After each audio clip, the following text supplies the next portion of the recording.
el desierto de Kalahari.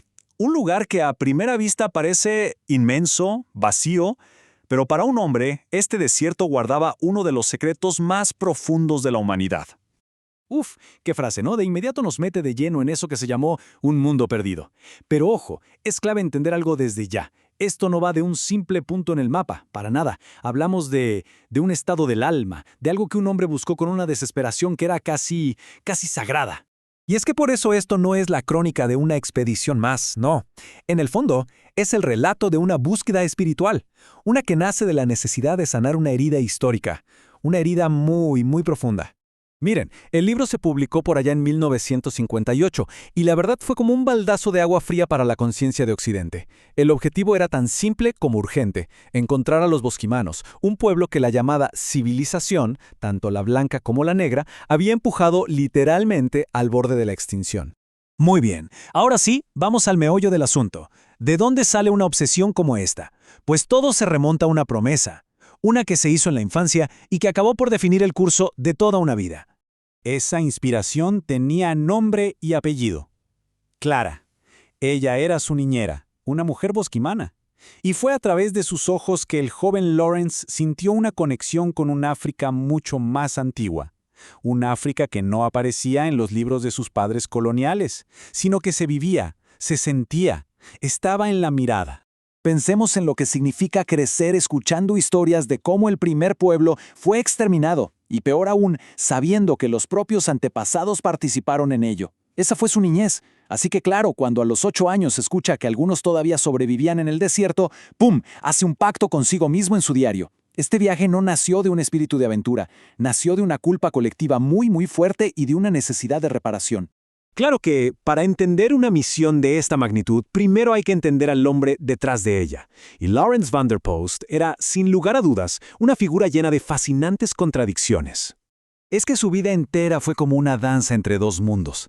Un afrikáner que se enfrentaba al racismo de su propia gente, un soldado que en el fondo buscaba la paz, un místico en un mundo que exigía acción. Fueron justo esas tensiones internas las que, al final, encendieron la mecha de su búsqueda. Y hubo un momento que lo cambió todo, su tiempo como prisionero de guerra en un campo japonés. Fue ahí, en medio del peor sufrimiento imaginable, donde entendió algo que luego vería reflejado en los bosquimanos, que la verdadera fortaleza de una persona no es física, sino que vive en su inquebrantable dignidad interior. Con esa convicción en mente, se lanzó a la expedición. Pero que no quede ninguna duda, esto no fue un simple paseo. Fue una travesía deliberadamente brutal, casi una prueba autoimpuesta en uno de los lugares más inhóspitos del planeta. La pregunta es obvia. ¿Por qué alguien viajaría en la peor estación posible? Bueno, él eligió el pico de la temporada seca, el momento de más calor, de más sed. Su lógica era casi mística. Él creía que solo en esas condiciones extremas, al límite de la supervivencia, iba a encontrar a los bosquimanos puros, a los que todavía no habían sido tocados por el mundo exterior. Y la realidad de la travesía fue, pues, una pesadilla logística. Camiones que se quedaban atascados en la arena, un equipo de filmación pesadísimo que se descomponía, el presupuesto siempre al límite y para colmo las tensiones humanas dentro del equipo. Imagínense, hasta se enfrentaron al absurdo de tener a un vegetariano en una expedición donde cazar era prácticamente la única fuente de comida.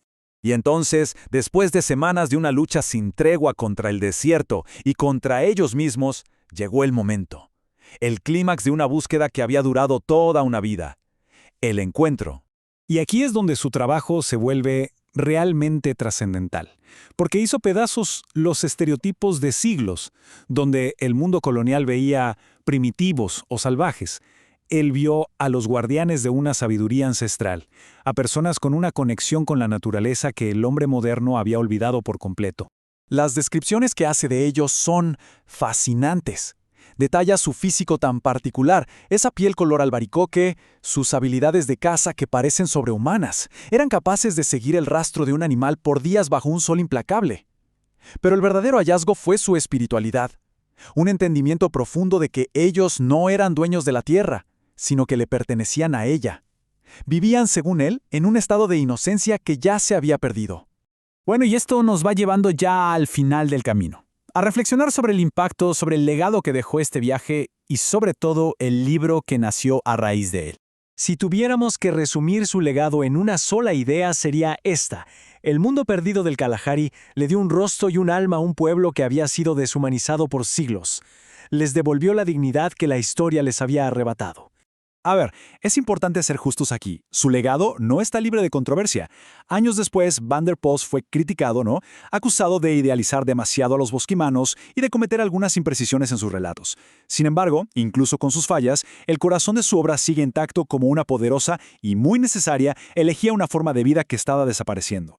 Y al final, todo esto nos deja con la gran pregunta que late en el centro del libro.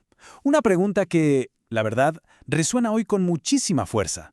Con todo nuestro avance, con esta idea de civilizar y, de paso, destruir lo que llamamos primitivo, uno se pregunta, ¿qué parte fundamental de nuestra propia humanidad estamos perdiendo en el camino? Quizás, en la búsqueda de ese mundo perdido en el desierto, lo que en realidad se está buscando es un pedazo de nosotros mismos que ni siquiera sabíamos que habíamos extraviado.